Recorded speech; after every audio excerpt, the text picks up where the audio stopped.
Morning, Kilmer community. Today is Tuesday, May 18th, 2021. Our core values are respect, responsibility, and empathy. And we this week are focusing on empathy. And how are you showing empathy in your class, on the play yard with your friends? And make sure you send examples that way. We're also working on the SEL strategy of positive self-talk. And as you already know, I like to give myself some positive self-talk before I do these recordings. Otherwise, I end up having to do it over and over and over and over again. But I know I can do it. I know I can do it. And ultimately, I do. So continue to use that positive self-talk every day, especially when you get to a hard task. You persevere through it. All right, now I have a word for you. This word here. What does that say? It says abstruse. Do you know what that means? I'm going to use it in a couple of sentences and see if you can figure it out.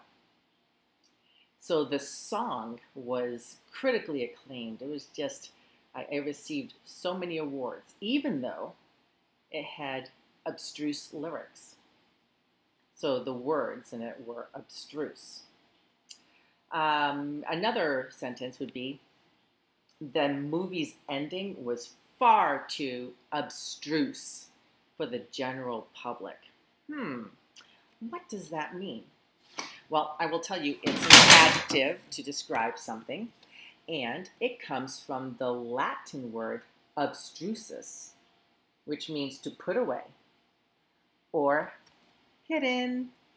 So, now does it make sense? I will share that the definition is difficult to understand or obscure. Difficult to understand or obscure.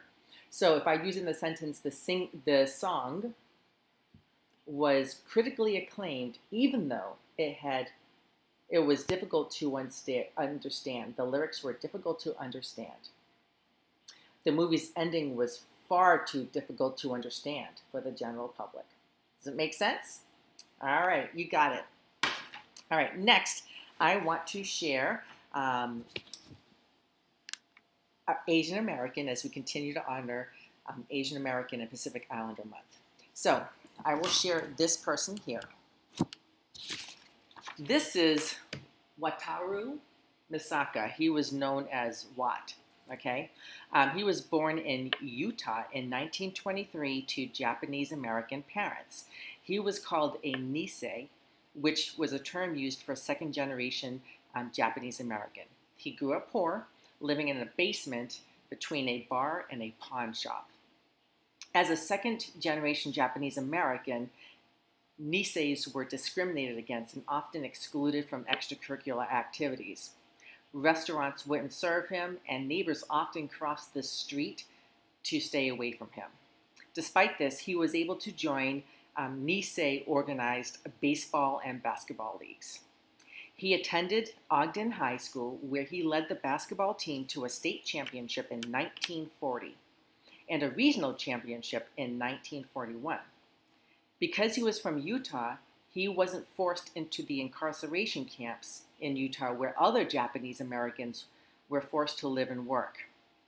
And if you remember, I spoke about that from World War II in one of my previous greetings. After he graduated, he was able to continue his education and enrolled in a junior college. He joined the basketball team at Weber Community College and was named MVP, or Most Valuable Player, in 1942 in the postseason tournament.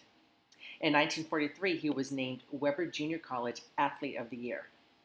After completing college, he transferred to the University of Utah, where he played for the Utah Utes. He led his team to win the 1944 NCAA and 1947 National Invitation Tournament, NIT, the championships. He was drafted to the Army during World War II and spent 2 years rising to the rank of Staff Sergeant. He subsequently returned to the University of Utah and rejoined the basketball team. They won their second championship in 2 years and were invited to the NIT championships in New York. So he was drafted in 1947 in the BAA draft. That BAA was later known as the NBA. And he played for the New York Knicks and became the first non-white player and the first player of Asian descent to play in the NBA. He played 3 games for the Knicks before being cut from the team because there were too many point guards. He was offered an opportunity to play for the Harlem Globetrotters, but he turned that down and went back to Utah to get his engineering degree. So he became an electrical engineer, and worked at a company in Salt Lake City. He and his wife raised 2 children. He died at the age of 95 in November of 2019 in Salt Lake City. He leaves his legacy as being the first non-white player and the first player of Asian descent to play in the NBA. And I got that information from Kittle Encyclopedia and Wikipedia online. All right, so I hope to be able to feature a few more during this month. If you have someone you want me to feature, you got to send some names my way. I'm doing all the searching for this, but I bet there's someone out there who has a name that they'd want to share. All right, so last but not least, I have a few jokes for you. I have a joke that comes from Maddie in Miss Smith's class, and she writes, why couldn't Harry Hook stop watching Descendants? Because he was hooked. Right? Hooked. Right? Okay. And Ibrahim in 8th grade writes, what do you call a bear with no teeth? A gummy bear. You got it. And then last but not least, this is for you middle school students out there. What did the middle schooler say to the high schooler? Nothing. They texted. Of course. All right. Happy Tuesday. And on that note, as you know, we love you. We care for you.